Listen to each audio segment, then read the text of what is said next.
Hello students, আমি Nitish sir জ্ঞানজ্যোতি coaching সেন্টারের পক্ষ থেকে তোমাদের প্রত্যেককে জানাই আরো একবার স্বাগত। তো স্টুডেন্টস, আজকে আমি তোমাদের সঙ্গে আলোচনা করব এনইপি 4 ইয়ার আন্ডার গ্র্যাজুয়েট প্রোগ্রামের অধীনস্থ যে সমস্ত ছাত্রছাত্রীরা যারা এসকেবিইউ আন্ডারে বিভিন্ন কলেজগুলোতে পড়াশোনা করছো তাদের জন্য আজকে মেজর সোসিওলজি পেপার 5 নিয়ে আজকে আলোচনা করব। তোমাদের আজকে আলোচনা বিষয় পরিবার সম্পর্কে বিস্তারিত আলোচনা হবে। তো ক্লাসটি যারা আজকে ফার্স্ট টাইম দেখছো তারা অবশ্যই চ্যানেলটিকে সাবস্ক্রাইব করে পাশে থাকা বেল আইকন অল প্রেস করে দেবে, যাতে নেক্সট টাইম থেকে কোনো ভিডিও আপলোড করলে তার নোটিফিকেশনটা তুমি সবার আগে পেতে পারো।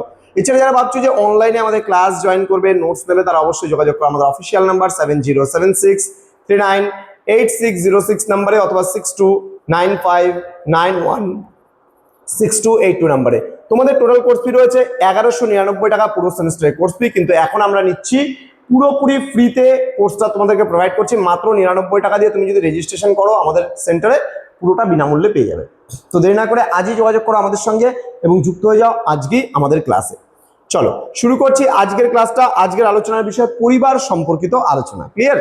দেখো, তো প্রথমত আমরা পরিবার কাকে বলে বা পরিবার শব্দের উৎপত্তি হলো কি করে সেটা সম্পর্কে আমরা জেনে নেব।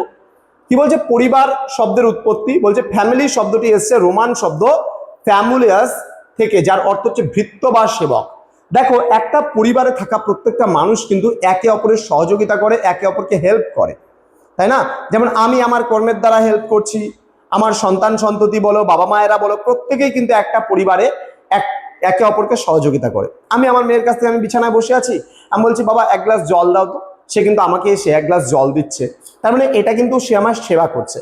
আবার আমার মেয়ের জন্য আমি এখন পরিশ্রম করছি, তাকে স্কুলে পড়াচ্ছি, তাহলে এই যে বিষয়টা, তার মানে তার জন্য আমিও কিন্তু পরিশ্রম করছি, তার মানে আমিও তার সেবা করছি।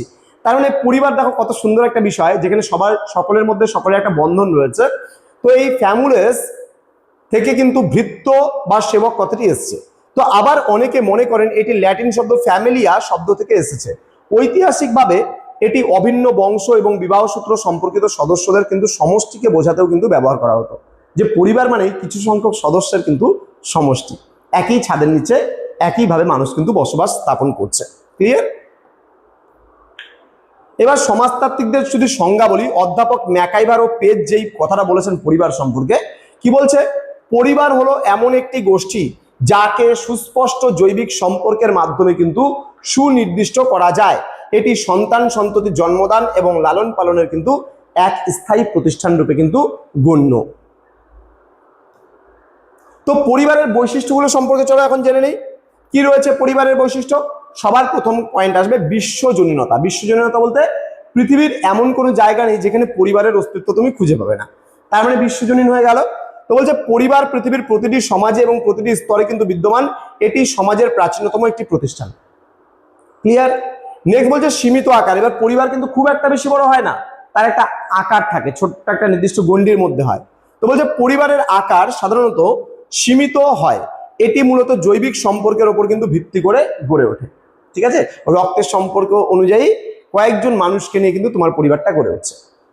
এবার আবেগপূর্ণ ভিত্তি, স্নেহ, মায়া, মমতা এবং পারস্পরিক যত্ন কিন্তু পরিবারের মূল ভিত্তি হিসেবে কিন্তু কাজ করে। ঠিক আছে? তাহলে একে অপরের প্রতি কিন্তু পরিবারের প্রতিটা মেম্বার কিন্তু কেয়ার করে, তাই না? আজকে আমার জ্বর বা শরীর অসুস্থ হলে পরে আমার পরিবারের লোক আমার কেয়ার করবে না? অবভিয়াসলি করবে। আমি আমার পরিবারের সেবা শুশ্রূষা করবো না? অবভিয়াসলি করবো। আচ্ছা, এবার সামাজিক ও অর্থনৈতিক প্রভাবের কথা যদি বলি, প্রথমে হচ্ছে গঠনমূলক প্রভাব প্রসঙ্গে আমরা বলি একটু। পরিবারের মানুষের চরিত্র এবং ব্যক্তিত্ব গঠনের সবচেয়ে গভীর ও দীর্ঘস্থায়ী প্রভাব ফেলে কিন্তু। তার মানে একটা পরিবার যদি ভালো হয় তার সন্তান সন্ততিও কিন্তু ভালো হতে বাধ্য, কিন্তু যদি পরিবার ভালো না হয় তাহলে কিন্তু সন্তান সন্ততি কিন্তু ভালো হতে পারে না। এবার সামাজিক নিয়ম কি বলেছে?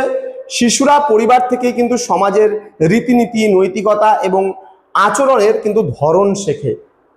নেক্সট কি বলেছে? অর্থনৈতিক সহযোগিতা। পরিবারের সদস্যদের মধ্যে কিন্তু অর্থনৈতিক নিরাপত্তা এবং পারস্পরিক সহযোগিতা প্রদান করে। আমার কাছে যখন পয়সা থাকে না, আমি আমার ভাই বা দাদার কাছে, ভাই 10টা টাকা দে না, 20টা টাকা দে না, 100 টাকা দে না ধার, আমরা করি তো। মার কাছে, মা 200 টাকা দাও না, একটু দরকার আছে, আমি আবার পরে তোমাকে দিয়ে দিব, এরকম ভাবে আমরা করি তো অনেক সময়। তার মানে কি অর্থনৈতিক একটা সহযোগিতাও কিন্তু আমরা পরিবারের কাছ থেকে পাই। ওকে, নেক্সট বলছে প্রজনন ও লালন পালনের একটা কেন্দ্র কিন্তু পরিবার। আমরা যদি দেখি যে মাতৃ স্নেহে বড় হয়ে ওঠা বা পিতৃ স্নেহে বেড়ে ওঠা সন্তানরা কিন্তু পরিবারের মধ্যেই থাকে, তাই না? কি বলেছে দেখো, বংশরক্ষা ও উন্নয়নের প্রসঙ্গটা যদি আসে, পরিবারের অন্যতম প্রধান কাজ হলো সন্তান জন্ম দেওয়া এবং তাদের লালন পালন করা। এটি সমাজের ধারাবাহিকতা বজায় রাখার জন্য অপরিহার্য। শিশুদের খাদ্য, শিক্ষা ও মানসিক নিরাপত্তা নিশ্চিত করাই হচ্ছে পরিবারের দায়িত্ব। ক্লিয়ার? ওকে, নেক্সট চলে আসবো দায়িত্ব ও দায়িত্বশীলতা, স্থায়িত্ব ও অস্থায়িত্বের কথা আমরা বলবো। পরিবার একটি স্থায়ী প্রতিষ্ঠান হলেও সময়ের সাথে এর গঠন কিন্তু পরিবর্তিত হতে পারে। যেমন যৌথ থেকে একক পরিবারের প্রসঙ্গ আমরা বলতে পারি। পারস্পরিক দায়িত্ব কিন্তু থাকে, যেমন প্রতিটি সদস্যের প্রতি অন্যদের সুনির্দিষ্ট দায়িত্ব থাকে, যা পরিবারকে একটি সুসংগঠিত ইউনিট হিসাবে কিন্তু টিকিয়ে রাখতে সহযোগিতা করে। এবার পরিবারের গুরুত্ব যদি বলি, পরিবারের গুরুত্বের মধ্যে ব্যক্তিত্বের ভিত্তি আমরা বলতে পারি। পরিবার হলো মানুষের সামাজিকীকরণের প্রাথমিক এবং প্রধান একটা মাধ্যম। জন্ম থেকে মৃত্যু পর্যন্ত একজন ব্যক্তি পরিবারের মূল্যবোধের মাধ্যমেই কিন্তু তার ব্যক্তিত্বের বিকাশ ঘটায়। এটি সমাজের ক্ষুদ্রতম কিন্তু সবচেয়ে শক্তিশালী একটা একক হিসাবে কিন্তু কাজ করে। তো এই ছিল আজকের ক্লাস, যেখানে পরিবার সম্পর্কে একটা সৌন্দর্য বজায় রেখে একটা সুন্দরতম ক্লাস তোমাদের সামনে উপস্থাপন করলাম, যেখানে বিভিন্ন দিকগুলো সম্পর্কে আলোচনা হলো।